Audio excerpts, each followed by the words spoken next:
Perkenalkan, nama saya Mutiara Zium Susanti, salah satu mahasiswa pendidikan biologi di Universitas Negeri Padang. Kali ini kita akan masuk pada materi perubahan lingkungan. Di sini ada beberapa gambar yang terjadi akibat dari peristiwa perubahan lingkungan tersebut. Untuk materi ini terdapat pada kompetensi 3.11, yaitu menganalisis data perubahan lingkungan dan dampak perubahan-perubahan tersebut bagi kehidupan. Indikator pencapaian kompetensi. Yang pertama, menguraikan pengertian perubahan lingkungan. Yang kedua, menelaah penyebab terjadinya perubahan lingkungan. Yang ketiga, memerinci jenis-jenis pencemaran lingkungan. Dan yang keempat, menguraikan pengertian limbah dan penanganan daur ulang limbah. Perubahan lingkungan dapat menjurus pada keseimbangan atau kerusakan pada lingkungan. Perubahan lingkungan merupakan peristiwa terganggunya keseimbangan lingkungan yang terjadi karena faktor manusia dan faktor alam.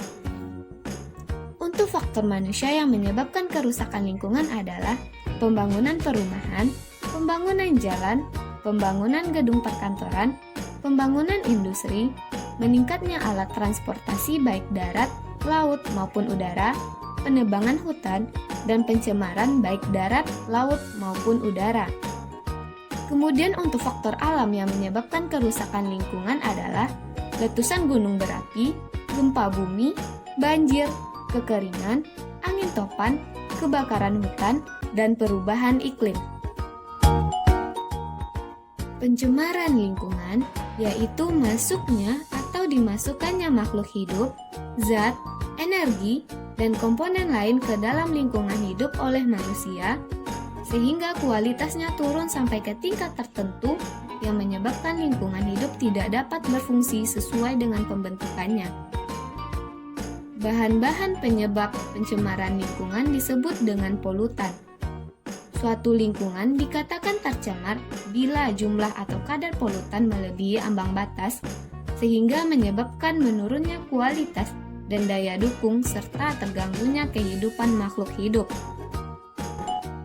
Pencemaran dapat dibedakan menjadi 4 macam jenis, yaitu yang pertama ada pencemaran udara, yang kedua ada pencemaran air, yang ketiga ada pencemaran tanah, dan yang terakhir ada pencemaran suara. Jenis yang pertama ada pencemaran udara. Pencemaran udara yaitu terjadinya perubahan komposisi atmosfer yang disebabkan masuknya berbagai polutan yang bukan merupakan komponen penyusun atmosfer. Contohnya, klorofluorokarbon.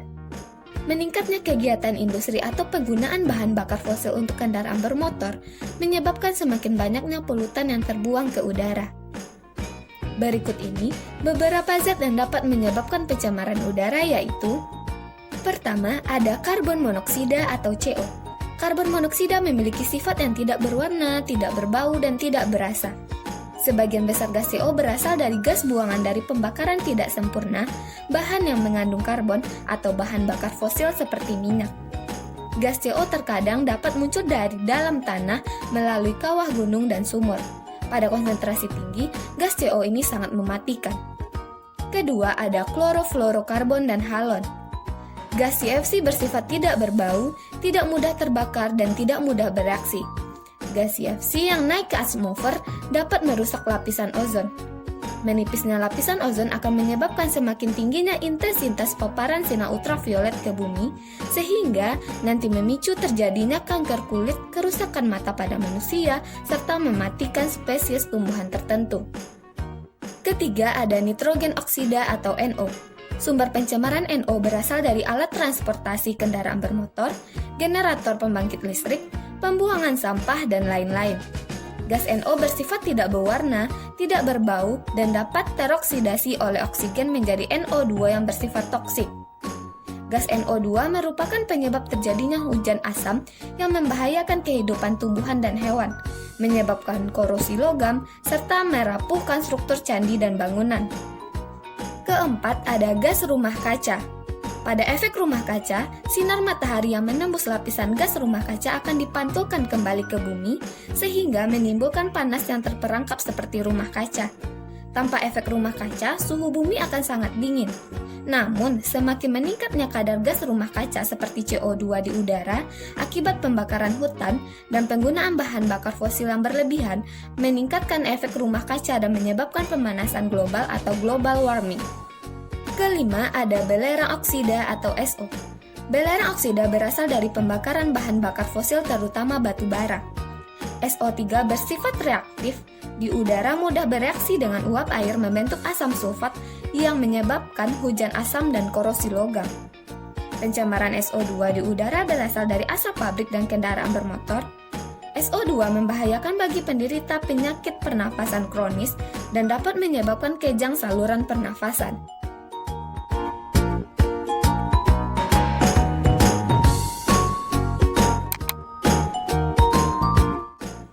Jenis yang kedua ada pencemaran air.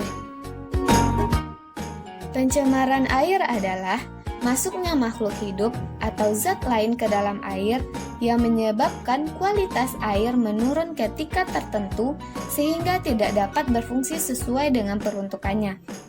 Sumber pencemaran air dapat berupa langsung dan tidak langsung. Sumber pencemaran langsung berupa buangan atau efluen yang langsung dibuang ke badan air. Misalnya, sungai, saluran air, selokan, laut, dan danau.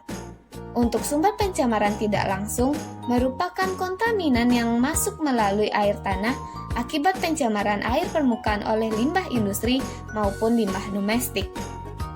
Pencemaran air disebabkan oleh limbah dari berbagai kegiatan manusia, antara lain sebagai berikut. Pertama ada limbah domestik, yaitu limbah yang berasal dari perumahan, pusat perdagangan, perkantoran, hotel, rumah sakit, dan tempat umum lainnya. Limbah domestik misalnya bahan organik seperti sisa makanan, lalu bahan anorganik seperti plastik, aluminium, dan botol, kemudian komponen biologi seperti jamur dan bakteri. Air sungai yang tercemar limbah organik tidak layak untuk dikonsumsi manusia karena dapat menimbulkan berbagai penyakit seperti tifus, kolera, disentri, diare, cacingan, dan gatal pada kulit.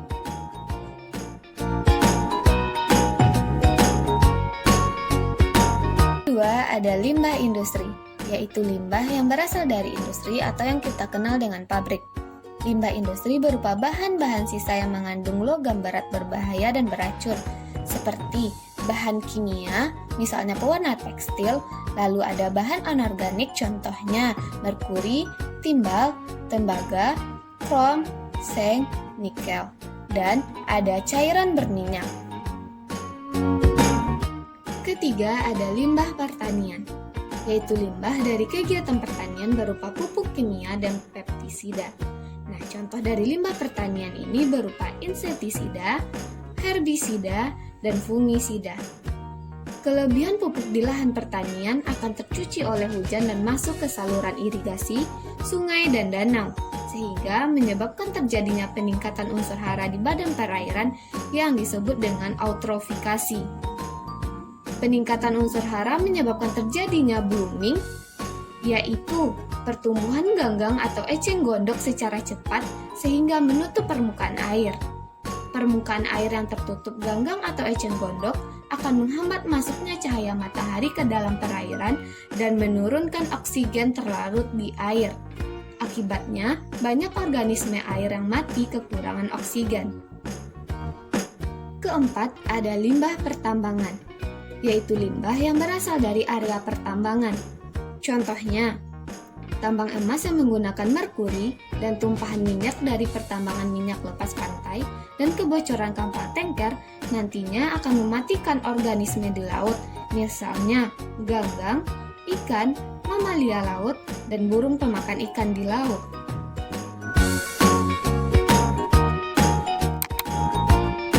Jenis yang ketiga yaitu pencemaran tanah.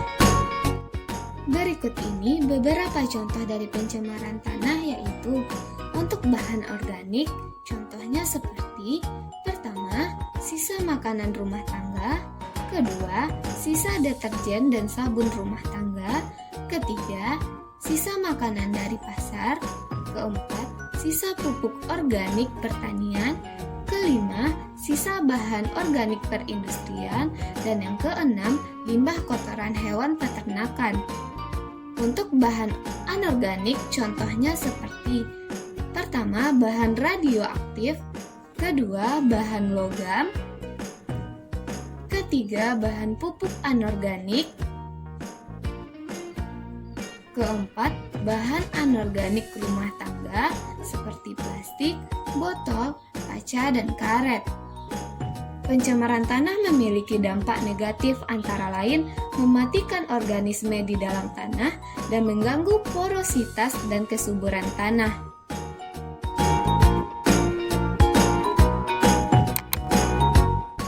Jenis yang terakhir yaitu pencemaran suara. Pengertian pencemaran suara adalah suara yang tidak diinginkan, mengganggu dan merusak pendengaran manusia. Pencemaran suara dapat dibedakan menjadi 4 macam. Yang pertama, ada kebisingan implosif, yaitu kebisingan yang terjadi dalam waktu singkat dan biasanya mengejutkan. Contohnya, suara ledakan mercon, suara tembakan senjata, dan suara petir.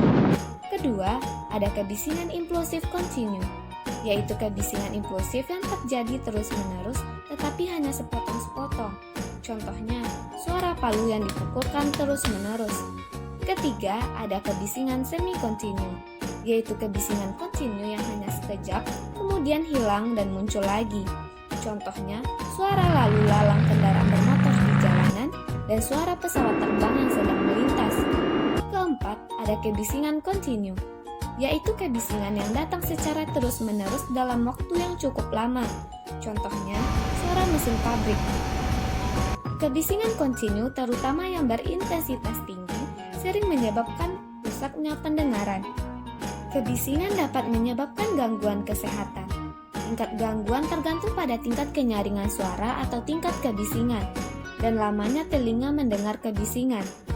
Kebisingan juga menyebabkan gangguan psikologis seperti kesulitan berkonsentrasi dan gangguan fisiologis seperti sakit kepala. Selanjutnya, kita masuk pada topik penanganan limbah. Berdasarkan wujudnya, limbah dapat dibedakan menjadi 3 macam. Yang pertama ada limbah cair, kedua limbah gas, dan ketiga ada limbah padat. Pertama, sistem penanganan limbah cair domestik. Limbah cair domestik ada yang berbahaya, ada pula yang tidak berbahaya.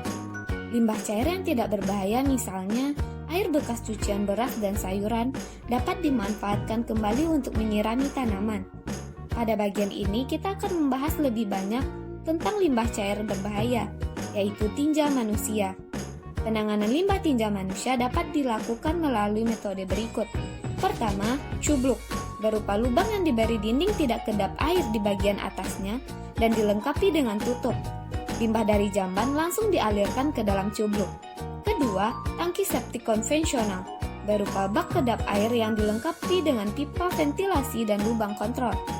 Ketiga, tangki septik biofilter atau upflow filter.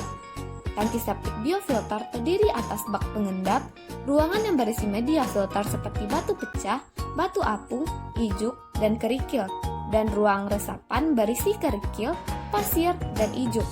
Bak pengendap berfungsi mengendapkan partikel padatan menjadi lumpur tinja. Keempat, instalasi pengolahan limbah cair domestik. Biasanya dibangun untuk perkantoran, restoran, hotel, dan rumah sakit. Pengolahan limbah cair ini meliputi 3 proses yaitu fisik, kimiawi, dan biologis. Kedua, sistem penanganan limbah cair industri dilakukan dengan 2 penanganan. Yang pertama, ada penanganan sistem setempat, dan yang kedua, juga ada penanganan sistem terpusat.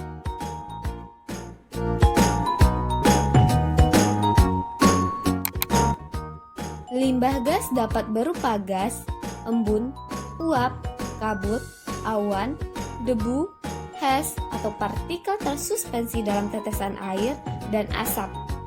Limbah gas berasal dari kendaraan bermotor dan industri. Penanganan limbah gas dapat dilakukan dengan menambahkan alat bantu sebagai berikut. Pertama, ada filter udara. Kedua, dengan pengendap silikon atau silikon separator. Ketiga, filter basah atau soft burst atau wet collector. Keempat, dengan pengendap elektrotastik. Kelima, ada pengendap sistem gravitasi.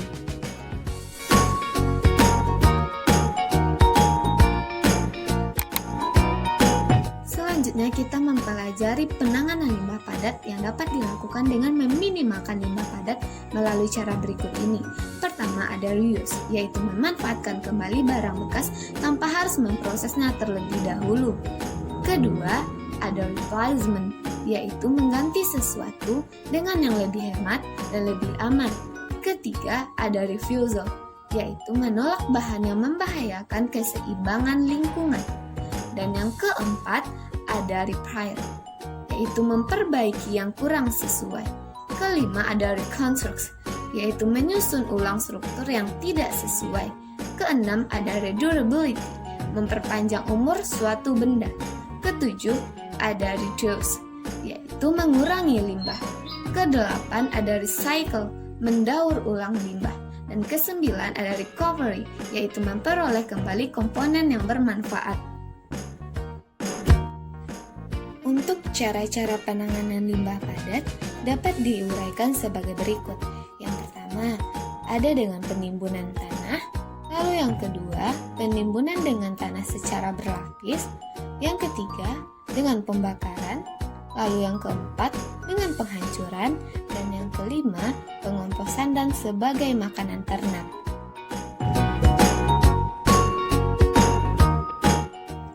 Pada pencemaran lingkungan ada limbah bahan berbahaya dan beracun atau B3 yang dapat mencemari atau merusak lingkungan hidup serta membahayakan kesehatan dan kelangsungan hidup manusia beserta makhluk hidup lainnya. Limbah B3 berasal dari kegiatan industri, contohnya industri pupuk yang menghasilkan amonia.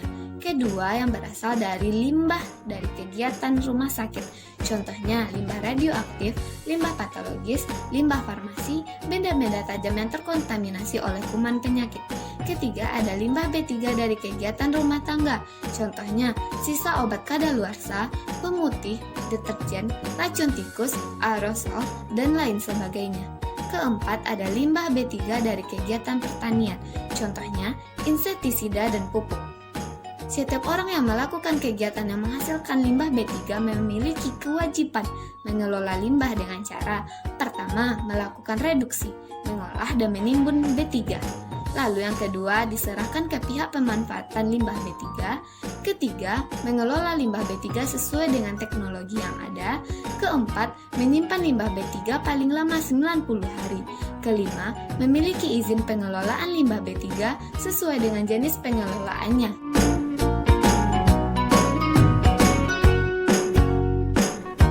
Dari apa yang sudah kita pelajari ini, Anda semua diharapkan dapat menjaga lingkungan sekitar kita dengan tindakan yang sederhana yang kita lakukan sehari-hari.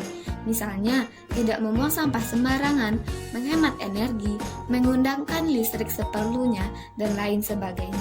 Karena menjaga lingkungan membuat kita menjadi lebih teratur dan lebih rapi, hingga terjadi keseimbangan dan keselarasan antara lingkungan rumah dan alam sekitar kita. Sekian pertemuan kita kali ini, sampai jumpa di pertemuan berikutnya. Assalamualaikum warahmatullahi wabarakatuh.